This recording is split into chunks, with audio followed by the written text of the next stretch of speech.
عوام کی سختی اور ان کی کمبختی کی تو کوئی بات ہی نہیں کر رہا.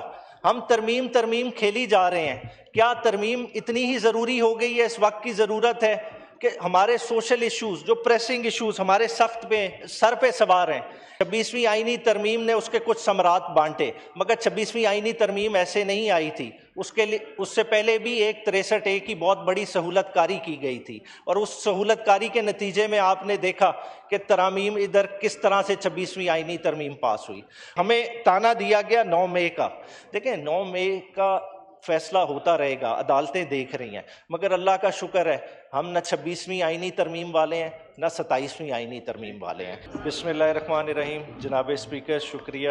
آج لا منسٹر صاحب نے 27ویں آئینی ترمیم پیش کی، مگر جس طرح ٹریڈیشنلی ان کے چمک ہوتی ہے، آواز میں گرج ہوتی ہے، آج مجھے لگتا ہے کہ ان کا صبح ہی صبح بلے شاہ سے واسطہ پڑ گیا کہ وہ اندر ہی اندر لڑتے ہوئے نظر آئے. وہ اس طرح معاملہ بنا نہیں. کل آپ نے تھے نہیں، ڈپٹی اسپیکر صاحب تھے. یہاں لفظوں کی کچھ سختی کا گلہ ہوا دوسری سائڈ سے، شاید کچھ سخت لفظ استعمال بھی ہوئے ہوں گے، مگر پھر بات سختی پہ چلی گئی، ذاتی سختی پہ، اور حوالہ دینا شروع ہو گئے کہ زرداری صاحب پہ یہ ہوا. تو کیا عمران خان صاحب نے 10 سال زرداری صاحب کو قید کیا؟ کیا عمران خان نے لڑکانہ، کراچی اور لاہور کی سڑکوں پہ گھسیٹنے کا کہا؟ پھر دہشت گردی کے حوالے سے بات کی گئی. کیا اسامہ بن لادن کے کمپاؤنڈ سے عمران خان کا لیٹر نکلا تھا کہ عمران خان نے کہا کہ پنجاب میں آپ دھماکے نہ کریں؟ تو اس طرح سے باتیں مختلف کرتے گئے. پھر دیکھیں مینڈیٹ کے حوالے سے بات کی. کیا عمران خان نے یہ روایت قائم کی کہ اصغر خان کیس کے مطابق کہ پیسے لے کے کسی کا مینڈیٹ کی نفی کرنی ہے، یا آج کے صورتحال میں پیسے دے کے ایوان میں آنا ہے؟ تو یہ ساری باتیں کس سے منسوب کر رہے تھے؟ تو اپنی سختی سے نکل کے مجھے خیال آیا کہ اس وقت عوام کی سختی اور ان کی کمبختی کی تو کوئی بات ہی نہیں کر رہا. ہم ترمیم کھیلی جا رہے ہیں.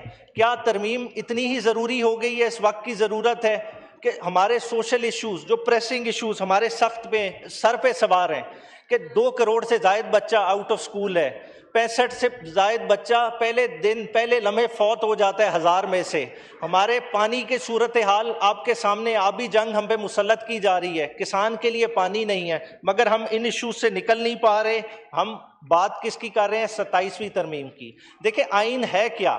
آئین بنیادی طور پہ آپ کا سوشل کانٹریکٹ ہے، ایک متفقہ آئین جو 1973 میں دیا، جس پہ گورنمنٹ ساری جماعتیں متفق تھیں. آج اس کو ترتیب کو تبدیل کرنے کی ضرورت کیوں پڑی ہے؟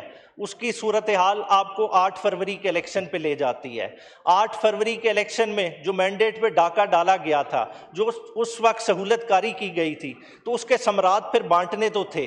26ویں آئینی ترمیم نے اس کے کچھ ثمرات بانٹے، مگر 26ویں آئینی ترمیم ایسے نہیں آئی تھی. اس سے پہلے بھی ایک 63A کی بہت بڑی سہولت کاری کی گئی تھی، اور اس سہولت کاری کے نتیجے میں آپ نے دیکھا کہ ترامیم ادھر کس طرح سے 26ویں آئینی ترمیم پاس ہوئی. اور ابھی 26ویں آئینی ترمیم جو ابھی انڈر چیلنج ہے سپریم کورٹ میں، نہیں تھا، مگر اچانک 3/11 سے لے کے کل 10/11 پہ آپ نے دیکھا سینٹ میں وہ بل بھی پاس ہو جاتا ہے. اور سینٹ میں بل جب پاس ہوتا ہے تو اس وقت دیکھیں ایک ہمارے لیے ایک اور بھی کیفیت تھی کہ دونوں ہاؤسز میں leader of the opposition nominated نہیں ہے، اور ایک ایسا ہاؤس جو ابھی تک leader of the opposition nominate کر نہیں سکتا، وہ آئین سازی کی طرف دوڑا ہے. عرفان صدیقی صاحب اللہ تعالیٰ انہیں جنت نصیب کریں، وہ پارلیمانی لیڈر بھی ہیں، ان کی کوئی انسٹرکشن نہیں، وہ 2 ہفتوں سے تو ہاسپٹلائز تھے، ان کا بھی انتظار نہیں کیا گیا، مگر پتہ نہیں کیا جلدی تھی، اس کو جلدی سے سارے معاملات کو کیا گیا. اس میں جڑ جو پروویژنز اس میں ہیں جو دیکھنے والی ہیں، آرٹیکل 175A جو کرنے کیا جا رہے ہیں. دیکھیں آپ ایک ایسی عدالت بنا رہے ہیں، ٹھیک ہے آپ کا مقصد بڑا نیک ہوگا، آپ چاہ رہے ہیں کہ ایک ملک میں فیڈرل کانسٹیٹیوشنل کورٹ ہو، تو کیا supreme court federal constitutional court نہیں تھی؟ آپ سارا کانسٹیٹیوشنل اختیارات اسی سپریم کورٹ کو دے دیتے اور اس کے نیچے ایک فورم بنا لیتے جو اور باقی انسلری معاملات دیکھ لیتے. مگر آپ کی نیت یہ نہیں ہے. آپ کی نیت کیا ہے؟ 175A کا جو ڈی ہے وہ ڈیل کرتا ہے. آپ چاہتے کیا ہیں کہ پہلا چیف جسٹس کون لگائے؟ On the advice of Prime Minister, appoint the first Chief Justice of Federal Constitutional Court from amongst the judges of the Supreme Court. تو یہ ہینڈ پک آپ کرنا چاہ رہے ہیں. تو اگر آپ اس طرح کے ہینڈ پک کرنا چاہ رہے ہیں، اگر فرد واحد آج سلیکشن کرے تو ٹھیک ہے، تو پھر کیا ڈوگر کورٹ کیوں غلط تھی؟ کیا آج دوبارہ آپ ڈوگر کورٹ کی بنیاد نہیں رکھ رہے؟ آپ ڈوگر کورٹ سے بھی برا کام کر رہے ہیں. آپ کیا کر رہے ہیں؟ آگے جو چیف جسٹس اپوائنٹ ہوگا اس چیف جسٹس کی اور وزیر اعظم کی مشاورت سے اگلا پورا بیچ آف ججز لگائیں گے. تو بنیادی طور پہ تو آپ نے پھر آئینی عدالت کا تو ڈے 1 سے نفی کر رہے ہیں. جب اس طرح کی سہولت کاری ہوگی تو معاملات کیسے چلیں گے جناب والا؟ پھر سب سے انٹرسٹنگ، آئین میں اتنی ترامیم کیوں کرنی پڑی ہیں؟ کیونکہ جگہ جگہ سپریم کورٹ کو فیڈرل کانسٹیٹیوشن کورٹ سے ریپلیس کرنا تھا. اگر اتنا ہی ضروری تھا تو آرٹیکل 6 کے 6(4) میں بھی ترمیم کر لیتے. 6(4) دیکھنا بڑا ضروری ہے. آرٹیکل 6 وہ ہے جو بیسیکلی آمروں کا رستہ روکتا ہے، مگر اس میں آپ جسارت نہیں کر رہے فیڈرل کانسٹیٹیوشنل کورٹ کی لفظ ڈالنے کی. کیوں نہیں کر رہے؟ یہ لگتا ہے کہ کسی آپ آمر کے لیے رستہ ہموار کر رہے ہیں. آرٹیکل 6 کا 4 اگر اس کو آپ دیکھ لیں 2A 6 کا 2A an act of high treason mentioning clause 1 اور clause 2 shall not be validated by any court including the Supreme Court and a high court. تو ادھر فیڈرل کانسٹیٹیوشنل کورٹ کیوں نہیں ہے؟ یہ بہت غور طلب سوال ہے، اور یہی مجھے لگتا ہے کہ ارڑ صاحب کو بہت زیادہ چبھ رہا تھا جو اس طرح سے وہ بول نہیں پا رہے تھے. پھر دیکھیں آرٹیکل 189 رول آف پریسیڈنٹس کی بات کرتا ہے. دیکھیں آج آپ نے ایک ایسی عدالت بنا دی ہے جس کا پہلے تصور ہی نہیں تھا. ساری پریسیڈنٹ کس کی فالو ہو رہی تھی؟ سپریم کورٹ کی فالو ہو رہی تھی. تو آج 2 ججز فیڈرل کانسٹیٹیوشنل کورٹ کے بیٹھیں گے، فیصلہ کریں گے جن پہ سپریم کورٹ کے بنائے ہوئے قوانین کا کوئی لاگو ہی نہیں ہوگا. 13 ججز کی کیسز کے فیصلے کیے ہوئے ان پہ بائنڈنگ ہی نہیں ہوں گے. وہ جو مرضی فیصلہ کریں. تمیز الدین کا کیس اٹھا کے دیکھ لیں، ہنا جلانی کا کیس اٹھا کے دیکھ لیں، اسفنجار ولی کا کیس اٹھا کے سب ارریلیونٹ ہو جائیں گے. کون فیصلہ کرے گا؟ 2 یا 3 افراد جو اس ملک کی تقدیر کا، جو اس آئین کا حشر کرنا چاہیں وہ کر سکتے ہیں. پھر جو سب سے خطرناک چیز آرٹیکل 200 ججز کی ٹرانسفر کی بات ہوئی ہے.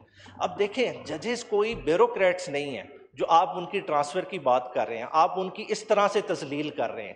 دیکھیں ججز ساری دنیا میں یہ ایک صوبے کے ججز ہیں، ادھر آئے ہیں ادھر ریٹائر ہو جائیں گے، کوئی ایلیویٹ ہوگا سپریم کورٹ ہو جائے گا. آپ کو پسند نہیں آ رہا، آپ کیا کر رہے ہیں کہ نہیں تم نے نہیں مانا، تم نہیں کوئٹہ گئے تو تم ریٹائرڈ ہو جاؤ گے. بہت سارے فوجداری ججز ہیں، وہ فوجداری ججز تو سوچیں گے تو ہم تو جناب الجبر کے فیصلے کرتے تھے، آج ہم جبرن ریٹائر ہو رہے ہیں. یہ کیسا انصاف ہے؟ پھر دیکھیں ہمیں تانا دیا گیا 9 مئی کا. دیکھیں 9 مئی کا فیصلہ ہوتا رہے گا، عدالتیں دیکھ رہی ہیں، مگر اللہ کا شکر ہے ہم نہ 26ویں آئینی ترمیم والے ہیں نہ 27ویں آئینی ترمیم والے ہیں. ہم وہ رستہ نہیں کھول رہے جو آپ کھول رہے ہیں. دیکھیں آرٹیکل 248 میں ہم آپسی لڑائی میں پڑ گئے. دیکھیں میں سمجھتا ہوں آرٹیکل 248 نہ اس وقت پریزیڈنٹ زرداری کی ضرورت. دیکھیں اب آپ کو اپنی پوزیشن کلیریفائی کرنی پڑے گی. نون لیگ کے لیے میں خاص طور پہ کہہ رہا ہوں، یہ نہیں کہ بعد میں بڑے میاں صاحب کہیں کہ میں اس گناہ میں شامل نہیں تھا. دیکھیں یہ بہت بڑی چیز ہونے جا رہی ہے اس ایوان کے ساتھ. آج بھی آپ دوبارہ سوچ لیں، آج بھی ٹائم ہے، دیکھ لیں. آج بھی جمہوری اقدار کو ہم مل کے جس طرح سے دفن کر رہے ہیں، اس میں واپسی کا رستہ بہت ہی کٹھن، بہت ہی مشکل ہوگا. شکریہ. جی عمیر صاحب، آپ نے لیڈر آف دا اپوزیشن کا ذکر کیا.